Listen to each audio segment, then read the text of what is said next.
코로나 사태가 굉장히 심각한 그런 가운데 진행되고 있습니다. 이 코로나 사태를 통해서 하나님께서 우리에게 들려주시는 음성이 무엇일까? 제가 한 주간 동안 하나님 앞에 물어보고 또 여러 가지 자료를 보면서 우리 성도들에게 이 코로나를 어떻게 하면 잘 극복할 수 있을까? 하나님이 주시는 마음 또 성경적인 근거를 가지고 함께 우리가 한번 살펴보면 좋겠다. 그런 마음을 주셨습니다. 그러는 가운데 오늘 본문의 말씀을 보게 하셨고 또 본문 말씀을 통해서 제 마음에 이 코로나19를 통해서 하나님께서 하시고자 하시는 것들이 있구나라는 것을 발견하게 되면서 오히려 소망이 더 충만한 것을 고백하지 않을 수가 없습니다. 사랑하는 여러분들도 그러한 소망으로 충만하기를 기도합니다. 하나님은 시대마다 때로는 하나님이 재앙과 진노를 허락하실 때가 있습니다. 그때마다 하나님은 그냥 그것으로 끝나는 것이 아니라 그것이 결론이 아니라 그 뒤에 숨겨진 하나님의 그 놀라운 사랑이 있다는 것이죠. 그래서 우리는 그것을 바라봐야 되는 것입니다. 하나님이 이 재앙 너머에 하나님의 더 큰 계획과 또 하나님의 더 큰 놀라운 사랑이 숨어 있다라고 하는 것을 우리가 바라봐야 되는 것입니다. 생명의 주관자는 하나님이십니다. 역사의 주관자도 하나님이십니다. 그렇기 때문에 하나님께서 이것을 통해 우리 사랑하는 성도들 또 이민족 가운데 하나님이 선하신 아름다운 계획이 있음을 우리는 믿어야 되겠죠. 요즘에 많이 불편하시죠? 저도 아주 이상한 습관이 생겼습니다. 어디 밖에 나가면 나갔다 오면 그냥 손소독제로 닦고 또 소독제를 뿌리고 그리고 나도 모르는 뭐를 만졌으면 더 신경을 쓰게 되고 김밥을 하나 먹더라도 혹시 이런 생각이 들어서 여러분 이거 아시죠? 이게 공기 중에 전파하는 것이 아니라 침을 통해서 하는 거기 때문에 나도 모르는 혹시 이 점원이 이런 생각이 자연스럽게 들어오더라고요. 길을 갈 때도 서로 조심하게 되고 빨리 이것이 종식이 되었으면 좋겠습니다. 오늘 본문의 말씀은 솔로몬이 성전을 다 짓고 나서 이제 하나님 앞에 낙성식을 올렸어요. 낙성식, 봉헌식이죠. 봉헌식. 성전을 하나님 앞에 올려드리는 봉헌식을 다 올리고 나서 그리고 나서 하나님의 그 놀라운 음성을 듣게 되는 꿈에 하나님이 나타나신 거예요. 그러면서 하나님께서 몇 가지 약속을 주셨는데 마침 그 약속 중에 전염병이라는 것이 기록이 되어 있는 것을 보게 됩니다. 우리 13절을 같이 읽을까요? 혹 내가 하늘을 닫고 비를 내리지 아니하거나 혹 메뚜기들에게 토산을 먹게 하거나 혹 전염병이 내 백성 가운데 유행하게 될 때에 이럴 때가 있다 이것이죠. 비를 내리지 않고 메뚜기 떼가 창궐하고 전염병이 돈다라고 하는 것을 우리는 뭐라고 얘기합니까? 자연재해, 재난 이렇게 이야기를 하죠. 그런데 여러분 이것을 바라보는 관점이 세상 사람들은 당연히 자연재해로 보지만 여기에 보면 내가라는 말씀에 주목할 때 이것은 하나님께서 하신 것이라는 것을 알 수가 있는 것이죠. 우리가 기억해야 될 것은 뭐냐면 하나님이 악하기 때문에 하나님 우리를 골탕 먹이기 위해서 그렇게 하시는 것이 아니라 여기에는 하나님의 계획이 있다는 것을 우리가 주목해야 되는 거죠. 그 계획을 이루어 나가는 데 있어서 때로는 하나님이 비를 내리지 않기도 하고 메뚜기 떼를 동원하기도 하시고 그리고 전염병을 이렇게 허락하실 때도 있다라고 하는 것입니다. 김민호 목사님의 칼럼 중에 자연재앙은 하나님의 진노인가? 라고 하는 칼럼이 있습니다. 여기 보면 자연재해를 바라보는 두 가지 관점을 이야기해 주고 있습니다. 하나는 유물론적 관점이 있고 하나는 유신론적 관점이 있어요. 다른 말로 하면 과학적인 관점이 있고 또 성경적인 관점이 있다는 것입니다. 자, 우리는 크리스찬입니다. 하나님을 믿는 사람들이죠. 그렇기 때문에 이러한 코로나19 같은 이러한 어떤 자연재해나 이 재난 뭐 이러한 것들을 통해서 우리는 어떤 관점을 가지고 봐야 하는가라고 하는 것이 매우 중요하다는 것이죠. 그래야 분명한 원인을 찾고 그 원인을 해결할 수가 있는 것이죠. 자, 예를 들자면 얼마 전에 호주에 6개월 동안 산불이 났습니다. 어마한 거죠. 그래서 우리 남한 면적보다 더 큰 면적이 불타버렸습니다. 소실되었습니다. 10억 마리의 동물들이 죽었습니다. 경제 손실은 80조가 됩니다. 어마어마하죠. 저는 그런 것을 보면서 우리 사람들이 참 부지런히 열심히 살아야 되겠지만 우리가 이러한 것들 앞에 우리가 무방비한 우리의 연약함을 느끼게 됩니다. 뿐만 아니라 요거 끝나고 나서 그리고 바로 홍수가 몰아닥쳤어요. 홍수. 그죠? 어마어마한 홍수가 몰아닥쳤죠. 2014년도에는요, 호주에서 100년에 한 번 나올까 말까 홍수가 있었대요. 그런데요, 이것으로 끝나지 않고 그 다음에 박쥐가 갑자기 출몰을 했는데, 여러분 박쥐가 날개를 쭉 펴면 1.5m 되는 박쥐가 무려 30만 마리가 호주를 덮었대요. 여러분 이것을 보면서 어떤 생각이 드십니까? 이것이 과연 우연이라고 보십니까? 아니면 뭔가 하나님이 하시는 것이 있다라고 보십니까? 많은 분들은 이것이 동성애 차별금지법을 통과시킨 호주에서 얼마 전에 동성애 차별금지법이 통과가 됐어요. 근데 여러분 다른 나라하고 다른 것은 호주는요 기독교 국가예요. 74%가 크리스찬입니다. 그런데 동성애 차별과 통과가 되면서 하나님께서 이것을 그 나라를 사랑하시는 사인으로, 징계로 그렇게 허락하신 것이라고 그렇게 보시는 분들이 많이 있습니다. 여러분은 어떻게 보십니까? 마태복음 10장 29절에 보면 이런 말씀이 있습니다. 같이 읽을까요? 3세 2마리가 한 아사리온에 팔리는 것이 아니냐? 그러나 너희 아버지께서 허락하지 아니하시면 그 하나도 땅에 떨어지지 아니하리라. 여러분 참새가 한 아사리온은 너무나도 미미한 거죠. 그죠? 한 아사리온에 팔린다. 그러니까 보잘것없는 그 참새라도 하나님 아버지가 허락하지 않으면 땅에 떨어지지 않는다 그 말이에요. 그런데요 수십 명이 죽고 10억 마리의 그 동물들이 죽고 그리고 어마어마한 경제적인 손실, 그러면 어마어마한 그 사냐가 다 불타는데 그게 하나님이 모르실까? 그렇지 않다라고 하는 것이죠. 우한이라고 하는 그 도시는요, 중국에서 5번째로 큰 후베이성 안에 있는 도시입니다. 여러분 저기 약간 그 옅은 녹색으로 되어 있는 게 그 후베이성입니다. 후베이성의 인구가 5,900만 명입니다. 그러니까 우리나라 남한 인구보다 더 많은 거죠. 그 중에 우한은 우리나라의 서울과 같이 한 1,000만 정도가 모이는 대도시죠. 그러니까 굉장히 큰 도시입니다.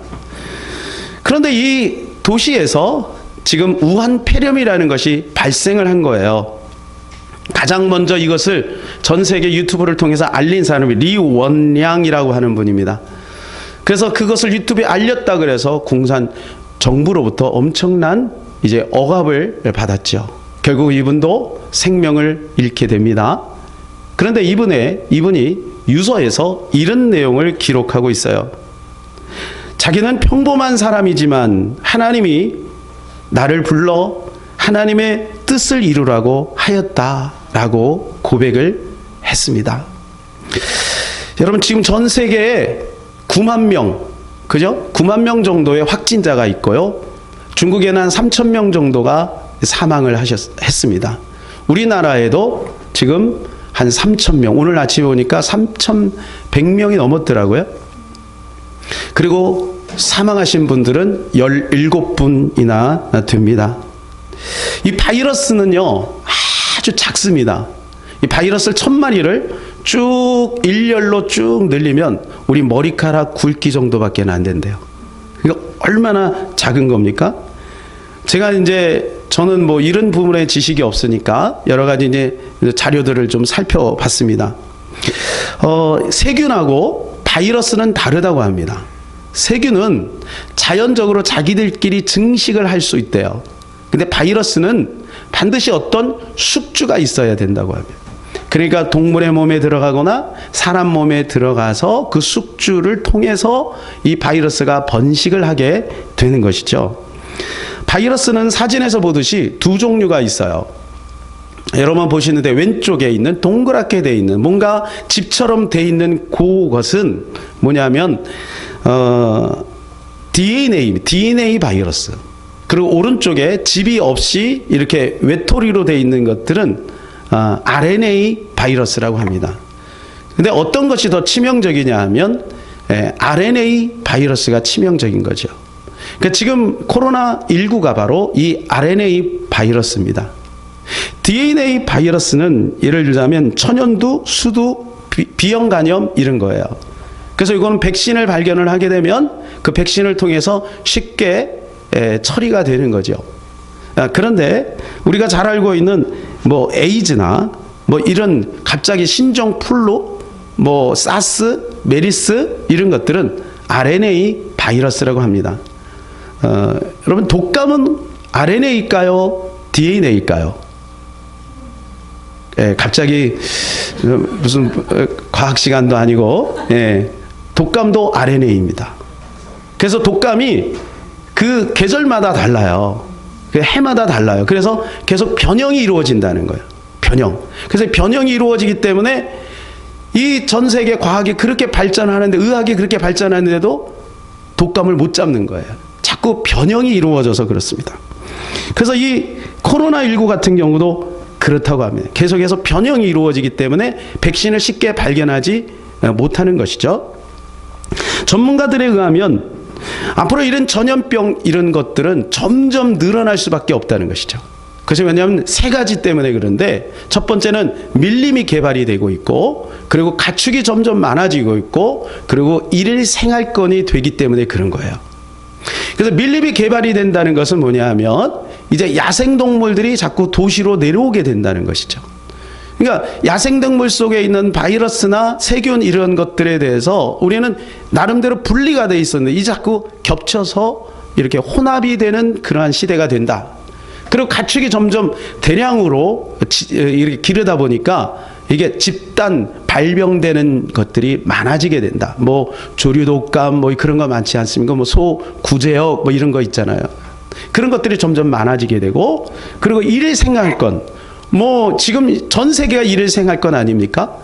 그래서 이렇게 급속도로 이 바이러스가 번지게 된 것이죠. 이 바이러스가 유출되게 된, 처음으로 발병하게 된 원인을 이제 박쥐에서 찾죠. 그 우한 시장에서 사람들이 박쥐라는 그 뜻이 복이라는 뜻도 있다고 하잖아요. 그래서 중국 사람들은 인생을 먹는 것을 즐긴대요. 책상 빼고 이렇게 다리가 4개인 것은 다 먹는다고 합니다. 그리고 그것을 먹고 거기에 박쥐에 있는 바이러스가 인간의 몸에 침투해서 변형이 일어나서 이런 것이 생겼다, 이런 설이 있고요.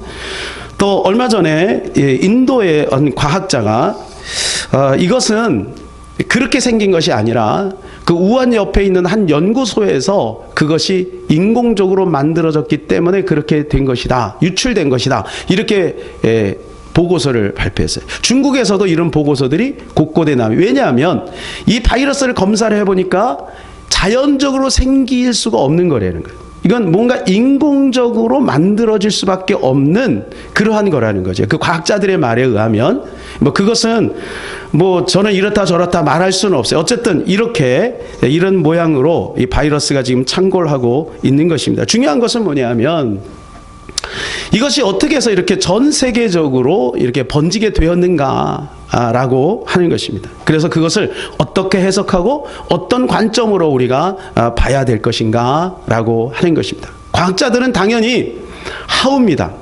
어떻게 이것을 해결할 것인가에 집중하죠. 그러나 하나님의 믿는 사람들은 아까도 우리가 말씀을 봤듯이 이것이 왜 생겼는지, 제일 원인이 무엇인지를 한번 살펴볼 필요가 있다는 것입니다. 성경에 보면 이 전염병에 대해서 곳곳에 나옵니다. 결론적으로 보면 이 전염병은 국가와 국가 지도자들을 하나님께서 진노하시고 또 징계하시는 도구로 사용되어진 구절들이 거의 대부분입니다. 예를 들자면 출애굽 당시에 이제 10가지 재앙의 사건 속에서 가축의 돌림병이 있었고요. 그 다음에 사람 몸에 악성 종기가 나는 사건이 있었습니다. 사무엘상 5장에도 블레셋의 독종을 하나님 발하셔서 그 언약궤가 돌아오게 하시는 장면을 볼 수가 있습니다. 레위기 26장에도 연병이 일어나고 민수기 14장에도 전염병이 돌고 민수기 16장에 보게 되면 모세를 대적했던 고라 자손들이 이 전염병으로 인해서 죽게 되는 그런 것을 보게 돼요. 그러니까 성경에 보면 49번의 전염병, 역병, 또 아니면 그 비슷한 그런 것들이 이제 생기게 되는데 그런 단어들이 소개되고 있는데 몇 군데만 한번 살펴보도록 하겠습니다. 에스겔서 6장 11절입니다. 같이 읽겠습니다. 주 여호와께서 이같이 이르시되 너는 손뼉을 치고 발을 구르며 말할지어다. 오호라 이스라엘 족속이 모든 가증한 악을 행함으로 마침내 칼과 기근과 전염병에 망하되. 자, 여기 말씀해 보게 되면 하나님이 이스라엘 백성들을 징계하기 위해서 허락하신 것이 뭐냐 하면 칼과 기근과 전염병이라 이렇게 말해주고 있습니다. 에스겔서 12장 16절에도 이렇게 말씀해주고 있습니다. 시작. 그러나 내가 그중 몇 사람을 남겨 칼과 기근과 전염병에서 벗어나게 하여 그들이 일인 이방인 가운데서 자기의 모든 가증한 일을 자백하게 하리니 내가 여호와인 줄을 그들이 알리라. 여기에는 이방인들을 하나님께서 징계하시는 방법으로 똑같이 칼과 기근과 전염병을 사용하신 것을 보게 됩니다. 신약에는 어떨까요? 여러분, 신약에도 이러한 모습들이 있죠. 특별히 앞으로 다가올 시대에 이러한 것들이 창궐하게 된다라고 계시록에서 우리에게 말씀해 주고 있습니다. 계시록 6장 8절입니다. 시작.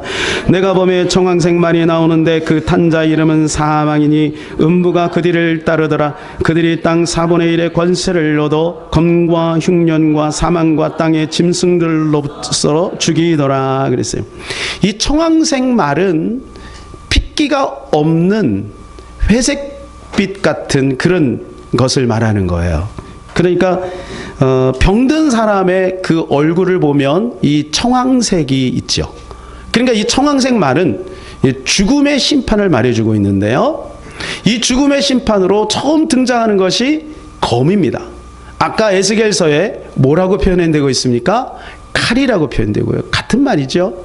흉년이라고 계시록에는. 근데 에스겔서는 뭐라고 나옵니까? 기근이죠. 같은 말이죠. 그러면 이 사망이 무엇인가 라고 할 때 많은 학자들이 이 사망이 전염병으로 보고 있는 거예요. 왜냐하면 에스겔서에 그 에스겔서뿐만 아니라 곳곳에 보면 이 전염병의 징계들이 있다.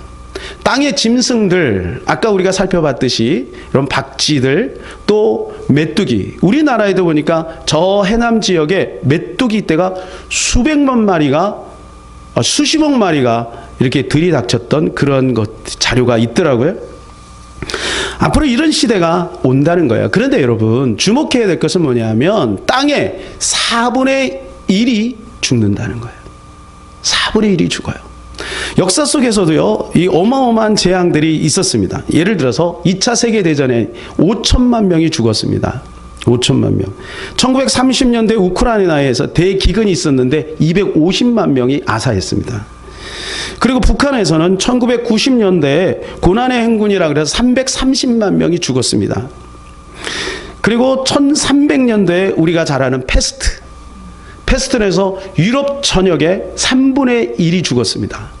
숫자로 따지면 약 2천만 명이 죽은 거예요. 그런데요, 이것은 계시록에 나오는 그 사건은 아니라는 것이에요. 계시록에 나오는 사건은 이 지구 전체에 4분의 1이 죽게 된다는 거예요. 4분의 1. 어마어마한 수억이 죽는 거죠. 수십억이 죽는 거죠.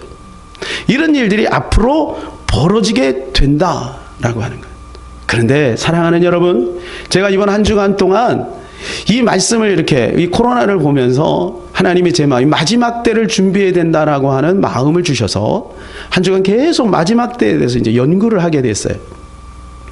그런데 요한계시록 4장 이후에 나오는 것은 뭐냐면요, 휴거가 있는 다음에 벌어지는 일들이에요. 그러니까 여러분들이 이런 끔찍한 일들이 뭐 그거 외에도 일곱인, 일곱 나팔, 일곱 대접의 그런 사건들을 보면 어마어마한 재앙들이 창궐하게 되거든요. 근데 그러한 것들을 휴거를 당한 사람은 당하지 않는다는 거예요. 그러므로 여러분 너무 이러한 것들에 대해서 두려워할 필요는 없는 거예요. 우리가 잘 믿음으로 잘 준비하고 신부단장만 잘한다면 예수 그리스도가 공중에 강림하실 때 우리는 들림을 받게 되고, 그리고 나서 이 땅에 남은 자들에게 다시 한번 구원의 기회를 주시기 위해서 이러한 재앙들을 하나님이 허락하시는 것이죠. 중요한 것은 우리가 깨어있는 것이 중요한 것이죠. 깨어있는 것이 중요한 것이죠. 그래서 우리는 이 전 지구에 이렇게 일어나고 있는 코로나19에 대해서 우리는 가볍게 그냥 자연재앙으로만 넘기면 안 된다. 우리가 뭔가 하나님께서 주시고자 하는 그 메시지는 없는가를 한번 살펴볼 필요가 있다라고 하는 것입니다. 중요한 것은 관점입니다. 관점. 어떤 관점으로 이것을 볼 것인가. 그래서 여러분들에게 영상을 하나 보여드리려고 합니다. 자, 영상을 한번 보실까요?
你上前阻碍执行职务，知不知道？啊，公安机关在知道？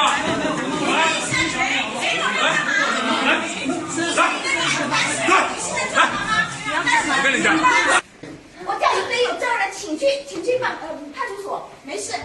还要把所有的高校老师全部叫过来，没问题。我有这个权利。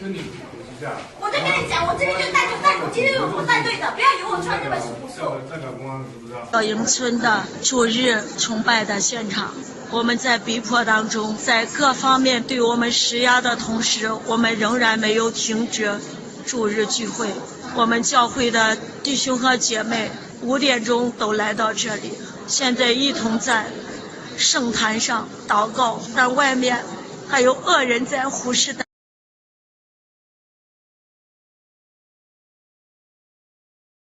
我进来到主的圣殿，不是佛座前，也是我慈爱父亲，体贴我软弱，让你我上天，昼夜保佑不离我的神。苍茫阴阳，苍茫阴阳。不不上升我愿心。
老队，别动，过来，来，走，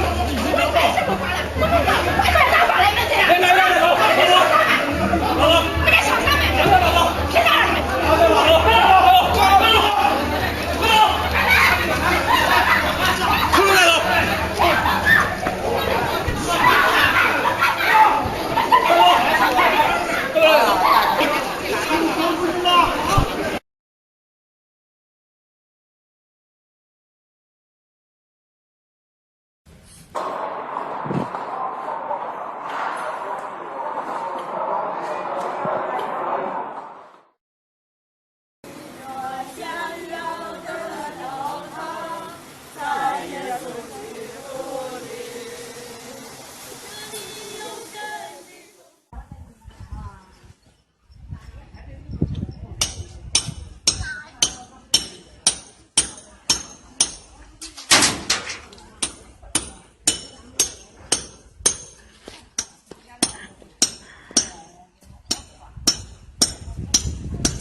这种不会杀气的，我就这样问了。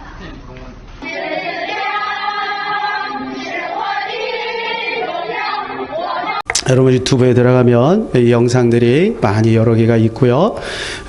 이제 공중파 YTN이나 또 C 채널 이런 데서 이런 것들을 또 촬영을 했습니다.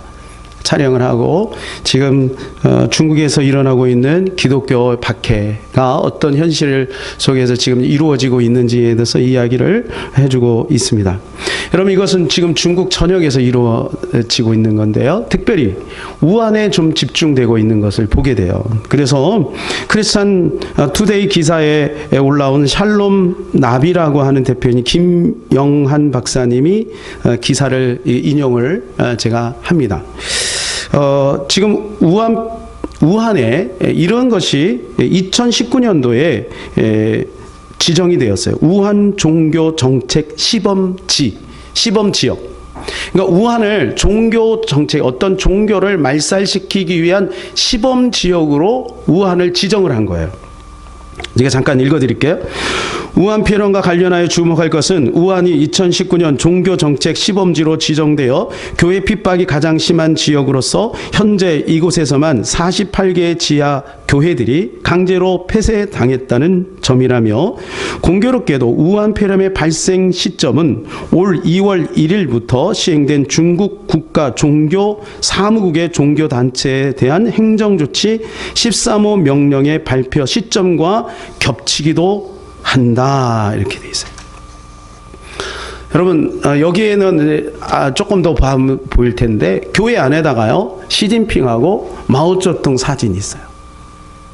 지금요 중국에서는 이 시진핑을 우상화시키고 있습니다. 시진핑이 2014년도부터 아마 시작이 된 거로 알고 있는데 그래서 두 번 아마 연임을 했죠. 그래서 2023년까지가 이 마감입니다.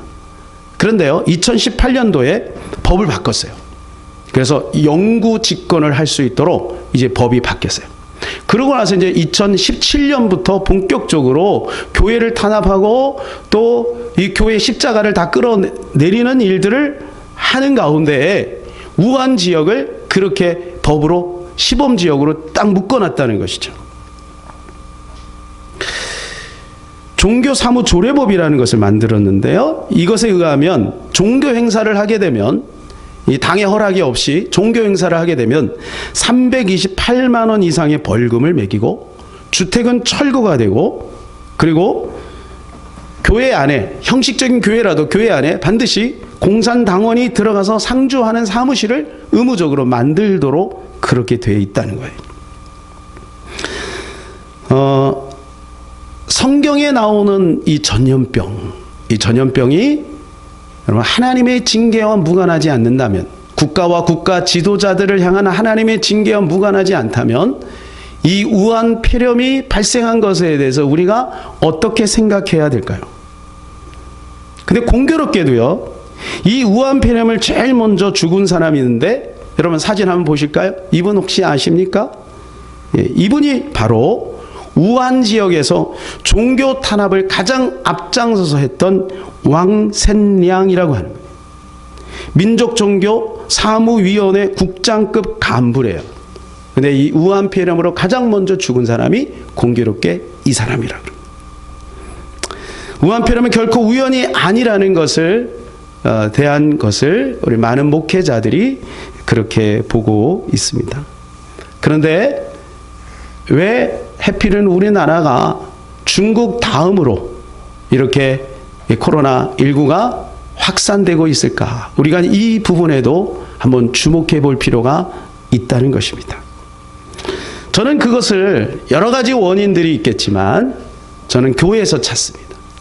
이 한국 교회가 병들고 타락하고 또 교만하고 인본주의가 세상에 이 교회 안으로 들어온 것이 때문에 그렇지 않을까라는 생각을 해보게 됩니다. 물론 정부 시책이 잘못된 건, 초등 대처가 잘못됐다고 그런 말도 있어요.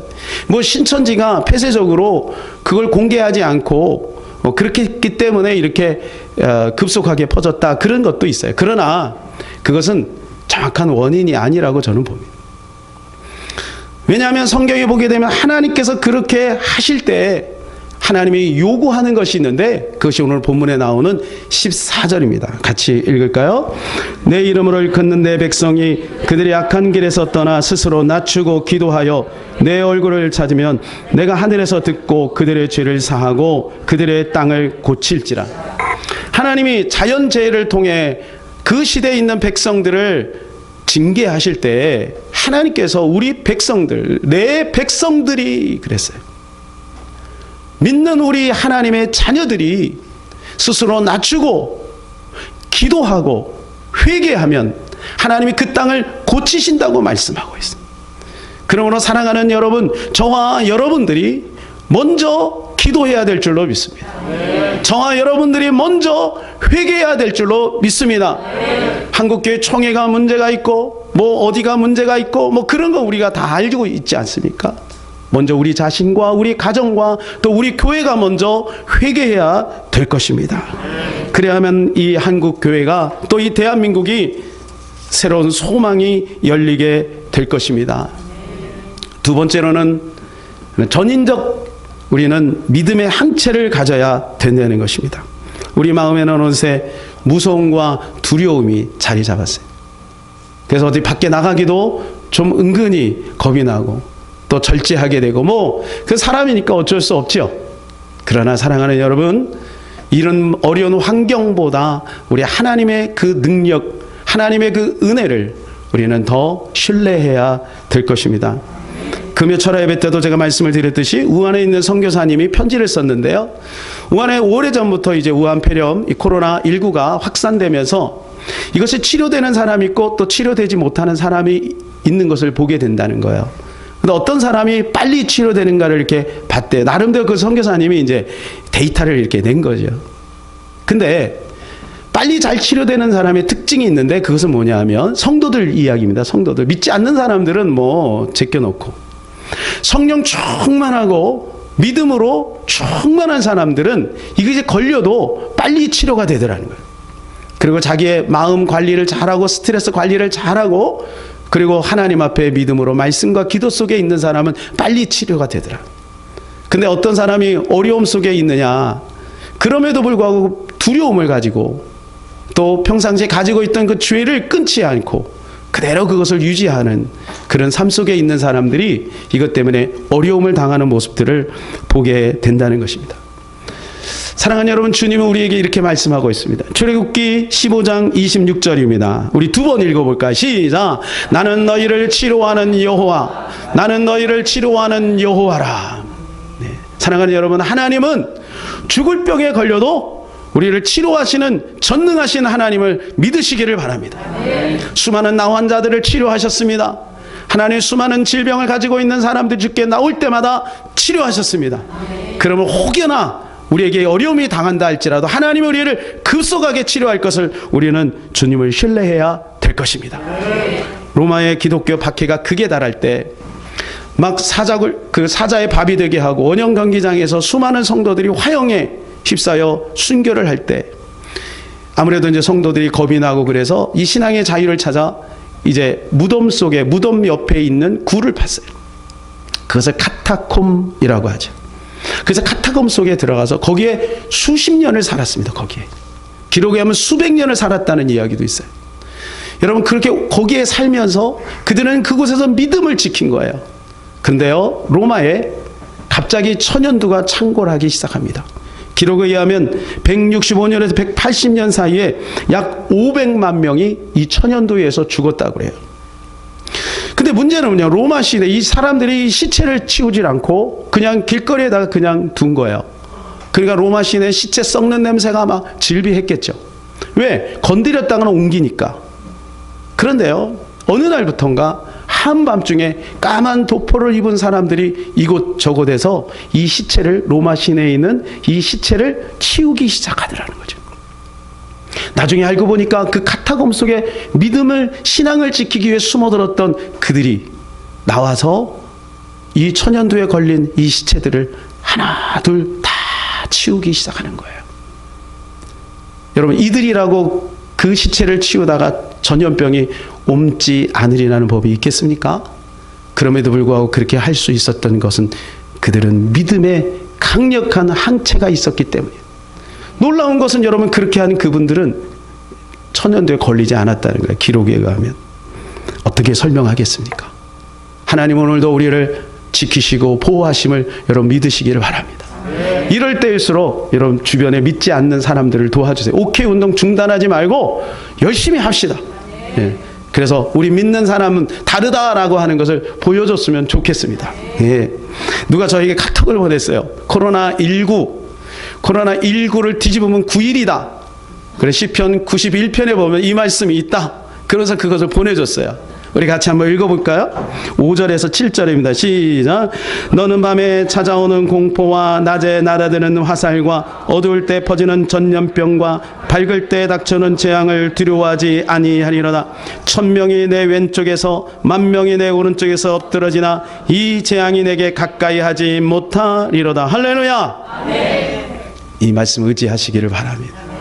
온 세상에 전염병이 창궐한다 할지라도 우리 전능하신 하나님 우리를 지켜주시고 혹여나 우리가 어려움 당해도 나는 너희를 치료하는 여호와라. 하나님께서 그 능력의 손길로 우리와 함께 하실 것을 우리가 믿었으면 좋겠습니다. 마지막으로 이러한 시국에 우리가 한 번 더 기억해야 될 것은 죽음을 기억했으면 좋겠습니다. 우리가 먹고 사느라고 바쁘다 보니까 죽음에 대해서 생각을 못해요. 그러나 우리나라에서만 지금 17분이 돌아가시지 않았습니까? 전 세계적으로 수천 명이 죽었습니다. 이때 우리가 죽음을 한번 생각해 봅시다. 코로나19에 죽던, 20년 뒤에 죽던, 50년 뒤에 죽던 우리 다 죽어요. 그러면 죽음 뒤에는 어떻게 될 것인가? 우리는 알죠. 제가 휴거에 대해서 잠깐 말씀을 드렸듯이 우리가 그 나라에 갈 것을 우리는 미리미리 준비해야 합니다.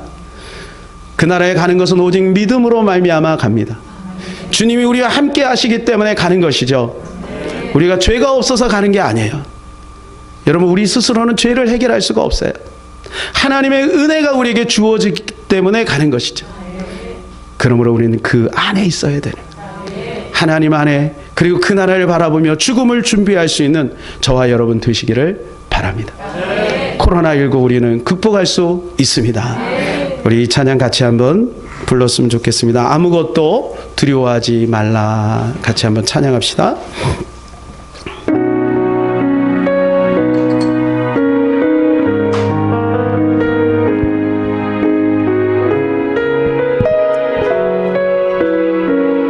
아무것도 두려워 말라. 아무것도 두려워 말라. 주 나의 하나님이 지켜주시네. 놀라지 마라. 겁내지 마라. 주님 나를 지켜주시네. 아무것도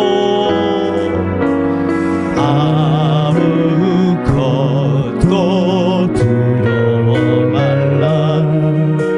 주 나의 하나님이 지켜주시네. 놀라지 마라. 겁내지 마라. 주님 나를 지켜주시네. 내 맘이 힘에 겨워 지칠지라도 주님 나의 힘이 되시네. 세상의 험한 풍파 몰아칠 때도 주님 나를 지켜주시네. 주님은 나의 산서, 주님은 나의 요새, 주님은 나의 소망, 나의 힘이 되신 여호와. 내 맘이 힘에 겨워 지칠지라도 주님 나의 힘이 되시네. 세상의 험한 풍파 몰아칠 때도 주님 나를 지켜주시네.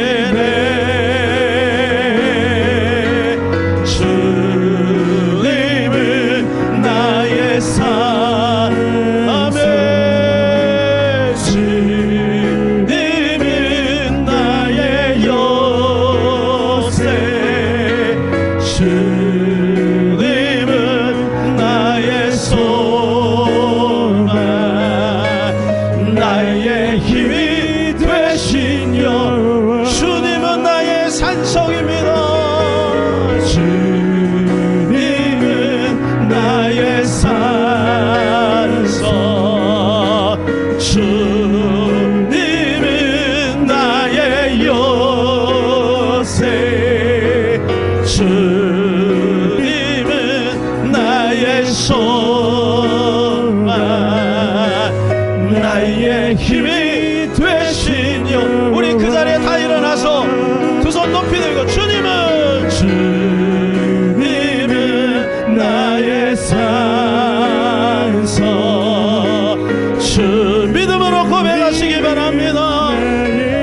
아멘. 그렇습니다. 주님은 우리를 도와주십니다. 주님은 날마다 우리와 함께 하십니다. 주님 우리의 능력이십니다. 우리의 모든 것을 알고 계십니다. 그 하나님 앞에 믿음을 가지고 주님 이 땅의 코로나가 속히 종료되어질 수 있도록 도와주시옵시고, 우리가 두려워하지 말고 주님을 더욱더 신뢰할 수 있도록 은혜를 베풀어 주시옵소서. 이 시간에 주여 한번 간절히 기도합니다. 주여